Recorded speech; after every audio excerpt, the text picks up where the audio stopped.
பிரெக்னன்சிக்கு try பண்ற நிறைய விமன்ஸ்க்கு வரக்கூடிய டவுட்ல முக்கியமான டவுட் என்ன அப்படின்னு பாத்தீங்கன்னா இந்த வெள்ளைப்படுதல் பத்தி தான். ஸோ பீரியட்ஸ் 4 நாள் தள்ளி போயிருக்கு, எனக்கு ஒயிட் படுது, இல்ல பீரியட்ஸ்க்கு இன்னும் 4 நாள் இருக்கு, எனக்கு ஹெவியா ஒயிட் டிஸ்சார்ஜ் இருக்கு, வயிறு வலியோட சேர்ந்து பெயின் வருது. ஸோ வந்து ஓவலேஷன் அப்போ எனக்கு ஒயிட் டிஸ்சார்ஜ் வருது, ஓவலேஷன் முடிஞ்சு எனக்கு ஒயிட் டிஸ்சார்ஜ் வருது. இந்த மாதிரி ஒயிட் டிஸ்சார்ஜ் வர்றது வந்து பிரெக்னன்சியோட சிம்டம்ஸா? எனக்கு வந்து மாதத்துல எல்லா நாளும் ஒயிட் டிஸ்சார்ஜ் வருது, இன்னும் சில பேருக்கு பாத்தீங்கன்னா எனக்கு ஒயிட் டிஸ்சார்ஜே வரல, இதனால பிரச்சனையா அப்படின்ற மாதிரி ஒரு நாளைக்கு ஒயிட் டிஸ்சார்ஜ் சம்பந்தப்பட்டு வெள்ளைப்படுதல் பத்தி நிறைய கமெண்ட் பார்க்க முடியுது. அதை பத்தி எல்லாம் தான் இந்த வீடியோல நம்ம பார்க்க போறோம். ஸோ பிரெக்னன்சிக்கு ட்ரை பண்ற பெண்கள்னு கிடையாது, எல்லா பெண்களும் இந்த வெள்ளைப்படுதலை பத்தி புரிஞ்சு வச்சுக்கிறது ரொம்ப முக்கியம். நான் ஸ்கூல் படிக்கிறப்ப பாத்தீங்கன்னா எனக்கு தெரிஞ்ச இந்த ஒயிட் டிஸ்சார்ஜ் அப்படின்றது ரத்த வெள்ளை அணுக்கள் தான் அப்படி நமக்கு வருது. ஸோ இது போனா சத்து குறைபாடு ஆயிரும் அப்படின்ற மாதிரிலாம் நான் கேள்விப்பட்டிருக்கேன். எனக்கு ஃப்ரெண்ட்ஸ் பேசினாங்களா இல்ல யார் சொன்னதுன்னு தெரியல, எனக்கு நல்லா ஞாபகம் இருக்கு. நான் வந்து ஒரு கொஞ்சம் அதாவது டீனேஜ்ல பாத்தீங்கன்னா இந்த ஒயிட் டிஸ்சார்ஜ் வந்து சத்தெல்லாம் போயிடும் நமக்கு இந்த இது போனா. ஸோ இதனாலதான் பாத்தீங்கன்னா நமக்கு டயர்ட் ஆகுது அப்படின்றதெல்லாம் நான் யோசிச்சிருக்கேன். பட் அதெல்லாம் வந்து கிடையவே கிடையாது, அதெல்லாம் அப்போ தெரியாம நம்ம யோசிச்சிருந்தது. ஏன்னா பெண்களுக்கு இதை பத்தி சரியான புரிதல் இல்லை. ஒயிட் டிஸ்சார்ஜ் அப்படின்றது அது ஒரு நோய் மாதிரி நினைச்சிட்டு இருக்கோம், பட் கிடையவே கிடையாது. அதை பத்தி எல்லாம் தான் இந்த வீடியோல நம்ம பார்க்க போறோம்.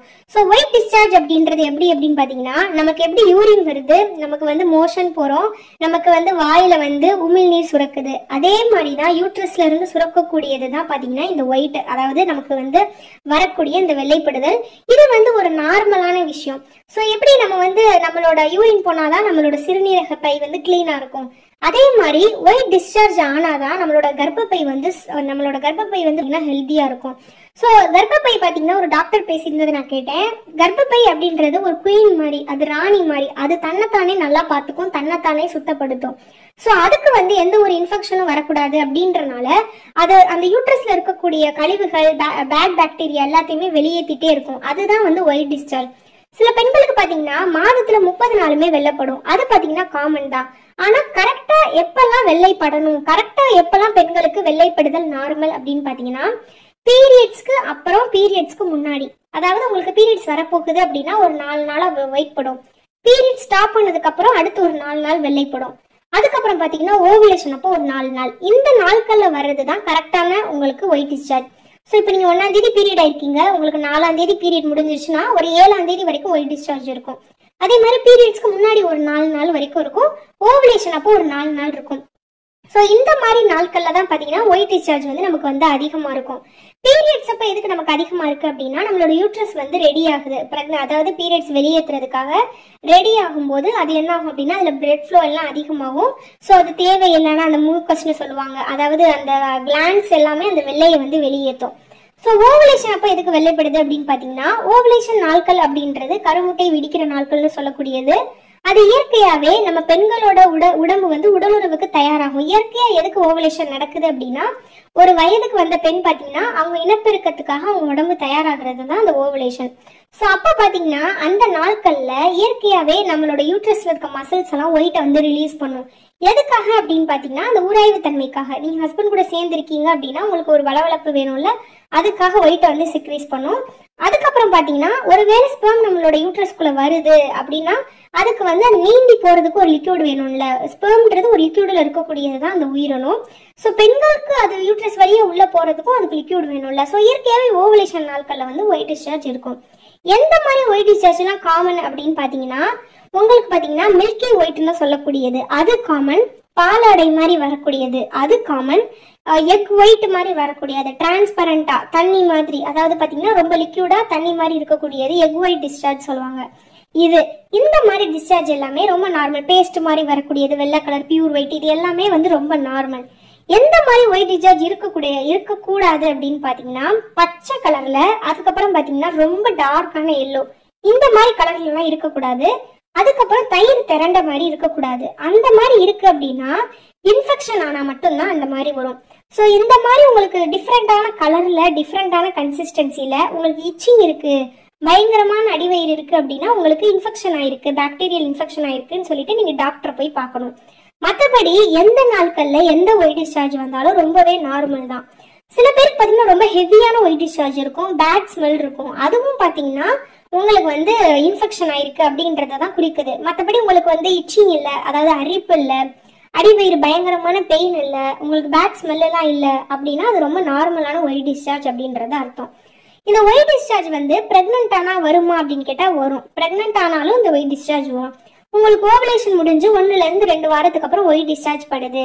அந்த ஒயிட் டிஸ்சார்ஜ் வந்து லைட் எல்லோ கலர்ல, ரொம்ப லேசான எல்லோ கலர்ல இருக்கு அப்படின்னா நீங்க பிரெக்னெண்டா இருக்க நிறைய வாய்ப்பு இருக்கு. ஏன்னா மோஸ்ட்லி இந்த மாதிரி லைட் எல்லோ கலர்ல இருக்கு அப்படின்னா பிரெக்னென்ட் ஆனாதான் வரும். உங்களுக்கு இதுக்கு முன்னாடி அந்த கலர்ல எனக்கு ஒயிட் டிஸ்சார்ஜ் பட்டதில்லை, இந்த தடவை மட்டும் இப்படி ஒயிட் டிஸ்சார்ஜ் வந்து எனக்கு லேசா எல்லோ கலர்ல இருக்கு அப்படின்னா நீங்க பீரியட்ஸ் டிலே ஆகுதா அப்படின்னு பார்த்துட்டு பிரெக்னன்சி டெஸ்ட் பண்ணி பார்க்கலாம். சில நேரம் பாத்தீங்கன்னா பிரெக்னெண்டா இருக்கும்போது நார்மல் ஒயிட் டிஸ்சார்ஜ் மாதிரியே, அதாவது நார்மல் மில்கி ஒயிட் ஸ்டிக்கி அந்த மாதிரியும் வரும். அந்த மாதிரி இருந்தாலும் நீங்க வந்து பிரெக்னன்சி டெஸ்ட் எடுத்து பார்க்கலாம் டேட் டிலே ஆனா. எனக்கு பிரெக்னெண்டா இருக்கும்போது பாத்தீங்கன்னா 2 தடவையுமே எனக்கு பெருசா எல்லோ கலர்ல அந்த மாதிரிலாம் டிஸ்சார்ஜ் ஆன மாதிரி ஞாபகமே இல்லை. எனக்கும் பாத்தீங்கன்னா எப்பயுமே கொஞ்சம் ஒயிட் டிஸ்சார்ஜ் இருக்கும். ஸோ மாதத்துல 30 நாள்னா 30 நாளுமே எனக்கு லேசா வந்து ஒயிட் டிஸ்சார்ஜ் தான் இருக்கும். ரொம்ப வந்து பீரியட்ஸ்க்கு முன்னாடி பின்னாடி அந்த மாதிரி பெருசா வித்தியாசம் இருக்காது. அதே மாதிரி தான் எனக்கு பிரெக்னென்ட் ஆகிறப்பையும் பாத்தீங்கன்னா 2 பேபிக்குமே எனக்கு டிஃபரன்ஸ் கிடையாது. பட் மோஸ்டா சொல்லக்கூடியது என்ன அப்படின்னா பிரெக்னென்ட் ஆனா லைட் ஒயிட் கலர்ல தான் வந்து, லைட் எல்லோ கலர்ல தான் வந்து டிஸ்சார்ஜ் இருக்கும் அப்படின்றது பொதுவா சொல்லக்கூடியது. சில பேருக்கு பாத்தீங்கன்னா எப்பயுமே ஒயிட் டிஸ்சார்ஜ் இல்ல அப்படின்ற மாதிரி கமெண்ட்ல பார்க்க முடியுது. ஸோ ட்ரையாவே இருக்கு சிஸ்டர், எனக்கு ஓவலேஷன் அப்பயும் ஒயிட் டிஸ்சார்ஜ் தெரியல, எனக்கு பீரியட்ஸ் வந்து ரெகுலரா தான் வருது, ஆனா ஓவலேஷன் டேட்ஸ் நான் கணக்குப்படி பார்த்தா எனக்கு அன்னைக்கு வந்து ஒயிட் டிஸ்சார்ஜ் இல்லை அப்படின்றாங்க. எதனால அப்படின்னா ஓவலேஷனோட முக்கியமான சிம்டம்ஸ் பாத்தீங்கன்னா ஒயிட் டிஸ்சார்ஜ். மோஸ்ட்லி ஓவலேஷன் டேஸ்ல ஒயிட் டிஸ்சார்ஜ் இருக்கும். ஸோ சில பேருக்கு பாத்தீங்கன்னா இல்ல, ரெகுலர் பீரியட் இருக்கவங்களுக்கு இல்ல. அதுக்கு என்ன காரணம் அப்படின்னு பாத்தீங்கன்னா 2 காரணம் இருக்கு. ஒண்ணு வந்து பாத்தீங்கன்னா உடம்பு வந்து டீஹைட்ரேட் ஆயிருக்குது, அதாவது போதுமான அளவு நீர் சத்து அவங்க உடம்புல இல்ல. சரியா தண்ணி குடிக்காதவங்களா இருப்பாங்க. சில பெண்கள் பாத்தீங்கன்னா சாப்பிட்றப்ப மட்டும் தண்ணி குடிச்சிட்டு நம்ம விட்டுருவோம். அந்த மாதிரி போதுமான அளவு நீர் சத்து இல்லாதவங்களுக்கு இந்த ஒயிட் டிஸ்சார்ஜ் வந்து, ஏன்னா பாடி ரொம்ப ட்ரையா இருக்கும். ஸோ இயற்கையாவே நம்ம யூட்ரஸ்னால அந்த ஒயிட்டை வந்து சிக்ரேட் பண்ண முடியாது. அந்த மாதிரி இருக்கவங்களுக்கு ட்ரையா இருக்கும். இன்னொரு கேஸ் என்ன அப்படின்னு பாத்தீங்கன்னா ஹார்மோன் இம்பேலன்ஸ் இருக்குது. ஸோ இந்த ஒயிட் டிஸ்சார்ஜ் ஆகிறதுக்கு நம்ம உடம்புல பாத்தீங்கன்னா ப்ரொஜெஸ்ட்ரான், ஈஸ்ட்ரோஜன் இந்த ஹார்மோன்லாம் ரொம்ப ரொம்ப முக்கியம். அந்த ஃபெமினின் ஹார்மோன் முக்கியம். போதுமான அளவு ஹார்மோன் நம்ம உடம்புல இல்லை அப்படின்னாலும் இந்த யூட்ரஸ்னால இந்த ஒயிட்டை வந்து சிக்ரேட் பண்ண முடியாது. ஸோ இந்த 2 கேட்டகரி தான் பாத்தீங்கன்னா ரொம்ப ட்ரையா இருக்கக்கூடியது. இந்த மாதிரி இருக்கவங்களுக்கு தான் பாத்தீங்கன்னா இன்டர்கோர்ஸ்ல பயங்கரமான பெயின் வரும். ஏன்னா அவங்களுக்கு உராய்வுக்கு அந்த ஒயிட் டிஸ்சார்ஜ் இருக்காது. அவங்களோட வெஜினைல் ஏரியால அந்த ஒயிட் இல்லாதனால உங்களுக்கு ட்ரையா இருக்கும், ரொம்ப பெயினா இருக்கும் இன்டர்கோர்ஸ் இருக்கதே. அதுக்கு காரணம் இதுதான். ஸோ நல்லா நிறைய தண்ணி குடிக்கணும். உங்களுக்கு வந்து போதுமான அளவு எப்பயுமே ஒயிட் டிஸ்சார்ஜ் இல்லாட்டியும் கூட ஓவலேஷன் அண்ட் பீரியட்ஸ் டயத்துல உங்களுக்கு ஒயிட் வந்து ஆகணும். ஸோ வரல அப்படின்னா உங்க உடம்புல வந்து போதுமான அளவு நீர் சத்து இல்லை அப்படின்னு அர்த்தம். ஸோ நிறைய தண்ணி குடிச்சு பார்க்கணும், நல்லா தண்ணி குடிக்கணும். தண்ணி குடிச்சும் ட்ரையாவே இருக்கு அப்படின்னா கண்டிப்பா வந்து நீங்க ஹார்மோன் டேப்லெட் எடுத்துக்கணும், டாக்டர் போய் பார்க்கணும். பிரெக்னன்சிக்கு ட்ரை பண்றவங்களா இருந்தீங்க அப்படின்னா ஹார்மோன்ஸ் வந்து ரொம்ப ரொம்ப முக்கியம். ஸோ கண்டிப்பா ஹார்மோன் டேப்லெட் எடுத்துட்டீங்க அப்படின்னா இந்த வெஜினல் ட்ரைனஸ் வந்து கிளியர் ஆயிரும். இதுக்கு சில ஃபுட்டு கூட நம்ம ஃபாலோ பண்ணலாம். நான் அதை பத்தி இன்னொரு வீடியோல தனியா போடுறேன். ஸோ இந்த 2 ரீசன் தான் பாத்தீங்கன்னா ரொம்ப ட்ரையா இருக்கக்கூடிய ரீசன். மற்றபடி எல்லா நாள்லயுமே ஒயிட் டிஸ்சார்ஜ் வந்து ரொம்ப ரொம்ப காமன். ஒயிட் டிஸ்சார்ஜ் வர்றது ஒரு பிரச்சனை கிடையாது. எந்த மாதிரி வரக்கூடாது அப்படின்னு பாத்தீங்கன்னா ரொம்ப டார்க்கான எல்லோ, கிரீனு இந்த மாதிரி கலர்ல டிஸ்சார்ஜ் வரக்கூடாது.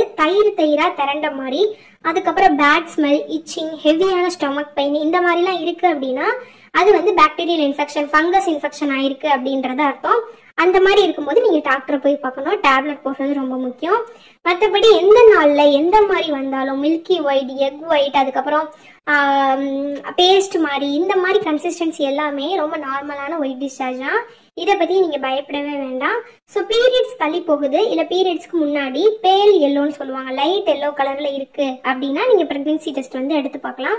மோஸ்ட்லி பிரெக்னெண்டா இருக்கும்போது இந்த மாதிரி தான் வந்து ஒயிட் டிஸ்சார்ஜ் வரும். அப்படி இல்லை பாலாட மாதிரியும் வரலாம். எனக்குலாம் பாத்தீங்கன்னா பேல் எல்லோவோ வரல. ஸோ நார்மலான ஒயிட் டிஸ்சார்ஜ் வருது, பீரியட்ஸ் தள்ளி போகுது அப்படின்னா பிரெக்னன்சி வந்து நீங்க டெஸ்ட் பண்ணி பார்க்கலாம். ஸோ இதுக்காக தான் இந்த வீடியோ. ஏன்னா நிறைய பேர் ரீசெண்டா நம்ம சேனலுக்கு நிறைய சப்ஸ்கிரைபர்ஸ் வந்திருக்காங்க. அவங்க நிறைய பேருக்கு இருக்கக்கூடிய டவுட் தான் இந்த ஒயிட் டிஸ்சார்ஜ் பத்தி. ஸோ அதுக்காக தான் இந்த வீடியோல நான் உங்ககிட்ட கிளியரா சொல்லியிருக்கேன் அப்படின்னு நினைக்கிறேன். உங்களுக்கு வேற ஏதாவது டவுட் இருக்கு, பிரெக்னன்சி சம்பந்தப்பட்டது, ஓவிலேஷன் சம்பந்தப்பட்டது, ஆஃப்டர் பிரெக்னன்சி, பிஃபோர் பிரெக்னன்சி, உங்களுக்கு தெரிஞ்சது, உங்களுக்கு ஏதாவது டவுட் இருக்கு அப்படின்னா கேளுங்க. எனக்கு தெரிஞ்சதை நான் உங்ககிட்ட ஷேர் பண்ணிக்கிறேன். ஸோ என்னோட சேனல் இப்பதான் ஃபர்ஸ்ட் டைம் பாக்குறீங்கன்னா நான் மறக்காம சப்ஸ்கிரைப் பண்ணிக்கோங்க.